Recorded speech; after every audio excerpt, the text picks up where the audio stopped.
Précédemment, nous avons exploré le développement psychologique des enfants d'âge préscolaire. Aujourd'hui, découvrons l'une des étapes clés qui façonne sa personnalité et son concept de soi, le développement moteur. Votre enfant déborde d'énergie. Comment canaliser cette vitalité pour favoriser ses apprentissages? Je vous invite à découvrir, dans le chapitre 5, les meilleurs jouets pour l'âge préscolaire. Il s'agit d'une mise à jour des jouets décrits au chapitre 3 pour l'âge des premiers pas, qui reste toujours pertinent. Maintenant, pourquoi les compétences motrices sont-elles essentielles à l'école? Latéralisation, coordination, orientation spatiale, ces aptitudes influencent la lecture et le développement intellectuel. Alors plongeons ensemble dans ce passage pour aider votre enfant à grandir en confiance.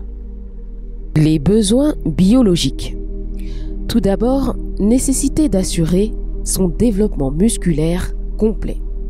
Votre enfant a une tendance naturelle à libérer de l'énergie, à courir, sauter, grimper, se tortiller, bouger, en un mot, ne jamais s'arrêter. Parce que les parents sont sur le plan biologique des êtres beaucoup plus indépendants, nous avons tendance à négliger et sous-estimer cet aspect dynamo-biologique. Je remarquais un jour dans un restaurant un jeune couple assis en face de moi, avec leur petit garçon âgé de 4 ans environ. Celui-ci se trémoussait sans arrêt sur sa chaise, changeant sans cesse de position. Le papa s'écria excédé. « Tu ne peux donc pas te tenir tranquille ?» J'avais envie de lui dire. Envie seulement, bien entendu. « Non, il ne peut pas. Pas plus que vous à cet âge. » En d'autres termes, ce père attendait de son gamin une maturité biologique qu'il ne pouvait avoir. Considérez votre enfant de 3 à 5 ans comme une usine biologique. Il absorbe des matières premières sous forme de nourriture et les utilise pour fabriquer d'énormes quantités d'énergie. Un psychologue fit un jour l'expérience suivante. Il filma pendant 1 heure un préscolaire en action dans un jardin. Ensuite, ce film fut montré à un membre d'une équipe universitaire de football américain à qui on demanda de faire pendant 1 heure tout ce que l'enfant avait fait. À la fin de l'heure, le joueur de football était épuisé. Cela pour dire qu'il faut fournir à l'enfant beaucoup d'espace et beaucoup de jeux d'intérieur et d'extérieur qui lui permettront de libérer son énergie illimitée et de se livrer à tous les exercices dont il a besoin pour fortifier le contrôle et l'efficacité de tous ses muscles. Les enfants ont besoin de courir, de sauter, de crier. Cela va souvent à l'encontre des goûts des adultes qui ont besoin de paix, de tranquillité et d'ordre, ce qui nous rend difficile de satisfaire pleinement les besoins biologiques de l'enfant. Quoi qu'il en soit, si nous ne le laissons pas libérer son immense énergie de façon constructive, il le fera sûrement de façon destructive. Ses muscles et sa coordination musculaire ne peuvent se développer que s'il a la possibilité permanente de se servir de tous ses muscles. Si on a imposé à un enfant d'être trop tranquille et gentil pendant les années préscolaires, il sera désavantagé plus tard vis-à-vis de ses camarades. Il lui manquera les bases essentielles de la coordination musculaire nécessaires pour manifester une habileté normale dans les jeux et les sports, et par conséquent dans les relations sociales de la grande école. Bien plus que les parents ne peuvent se l'imaginer. L'habileté motrice est le fondement des aptitudes intellectuelles, qui se manifesteront dans la lecture par exemple.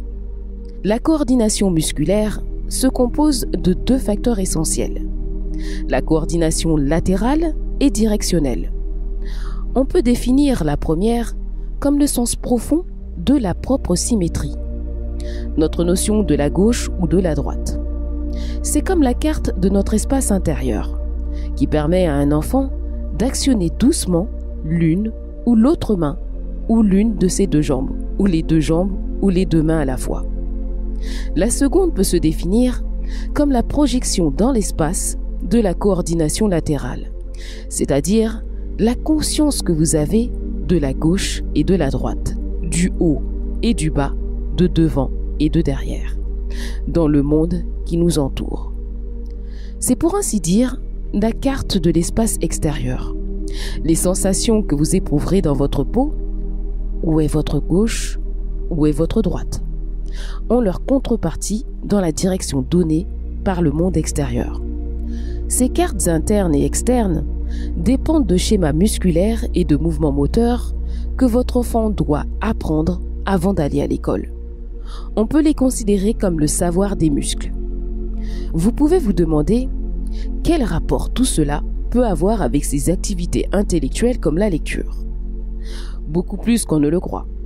Si un enfant n'a pas acquis une bonne latéralisation, il lira les lettres et les mots à l'envers.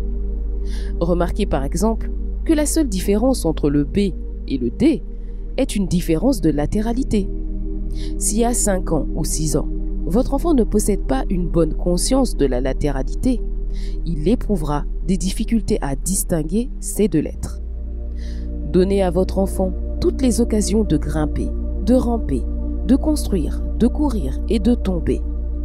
Vous n'aurez pas alors à vous faire de soucis pour le développement de son sens de la latéralité et de la direction. Prochainement, nous découvrirons pourquoi un enfant d'âge préscolaire a tant de mal à contrôler ses impulsions. Une étape clé de son développement qui façonne sa personnalité future et impacte son quotidien et le vôtre. Abonnez-vous et activez la cloche de notification pour ne rien manquer. Je vous dis à très bientôt pour une nouvelle vidéo.